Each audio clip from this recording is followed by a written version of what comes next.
আসসালামু আলাইকুম। আজকে আপনাদের সাথে শেয়ার করব সেটা হলো মিষ্টি কুমড়া দিয়ে লটকা শুটকি ভাজি। তো চলুন দেখে নেওয়া যাক কীভাবে রান্না করলাম। তো প্রথমেই আমি এখানে দেখতে পাচ্ছেন মিষ্টি কুমড়াটাকে সুন্দর করে কেটে নিয়েছি। তারপরে আমি লটকা শুটকি দিয়ে যেহেতু রান্না করব, এর জন্য লটকা শুটকিটা আমি খালি কড়াইয়ের ভিতরে সুন্দর করে টেলে নিয়েছি। তারপরে এখানে হালকা গরম পানি দিয়ে এটাকে আমি ধুয়ে নিয়েছি, যাতে শুটকির যে এক্সট্রা গন্ধ থাকে সেটা দূর হয়ে যায়। তারপরে এখানে আমি কড়াইয়ে তেল বসিয়ে দিয়েছি। তারপরে এখানে কড়াইয়ের ভিতরে সেই তেলের মাঝে লটকা শুটকিটাকে আমি দিয়ে নিচ্ছি। এটা আমি প্রথমে গরম তেলের ভিতরে ভাজার একটাই কারণ হলো যে এক্সট্রা গন্ধটা থাকে সেটা আর আসবে না। তারপরে এখানে আমি পরিমাণ মতো পেঁয়াজ কুচি আর পরিমাণ মতো রসুন বাটা দিয়ে দিলাম। দিয়ে লটকা শুটকি আর পেঁয়াজ রসুন বাটাটা আমি সুন্দর করে নেড়ে চেড়ে নিচ্ছি। তারপরে এখানে আমি স্বাদ মতো লবণ, পরিমাণ মতো হলুদের গুঁড়া এবং পরিমাণ মতো মরিচের গুঁড়া দিয়ে নিচ্ছি। তারপরে এখানে এটাকে আমি সুন্দর করে আবার নেড়ে চেড়ে নিচ্ছি, যাতে পেঁয়াজ আর রসুন বাটা সুন্দর করে মিক্স হয়। তারপরে এখানে আমি সেই কুটে ধুয়ে রাখা পরিষ্কার করা মিষ্টি কুমড়োটাকে ঢেলে দিয়েছি। সুন্দর করে এখন নাড়তে হবে। এখানে 2 থেকে 3 মিনিটের মতো সুন্দর করে নেড়ে নিতে হবে।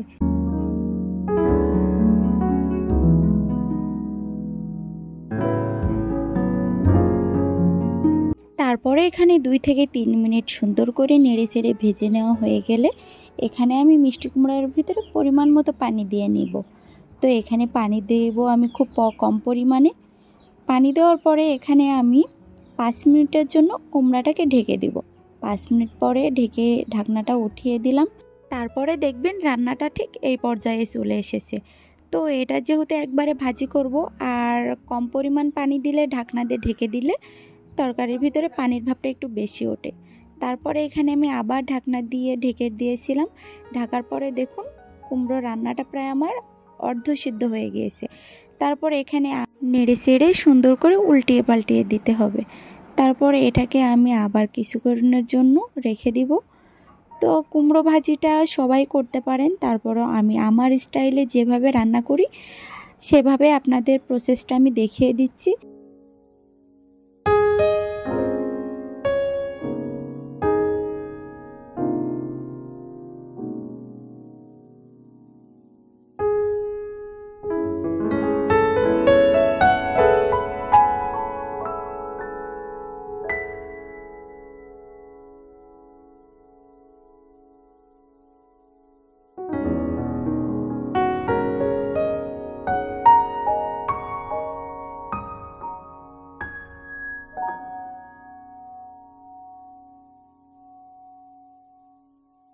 পাঁচ মিনিটের মতো জাল করার পরে দেখুন পানিটা আমার একেবারেই শুকিয়ে এসেছে। এখন আমার তরকারিটা একেবারেই শেষ পর্যায়ে হয়ে এসেছে। তো এখানে আমি নামানোর আগে কিছুটা ধনিয়া পাতা কুচি রেখেছিলাম।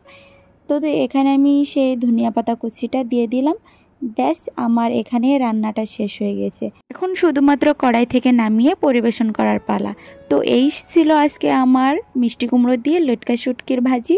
তো আপনারা অবশ্যই বাসায় ট্রাই করে দেখবেন বাঙালির সহজ রান্নার রেসিপি কিভাবে আমি আজকে রান্না করে দেখালাম। তো সবাই ভালো থাকবেন, সুস্থ থাকবেন। আল্লাহ হাফেজ।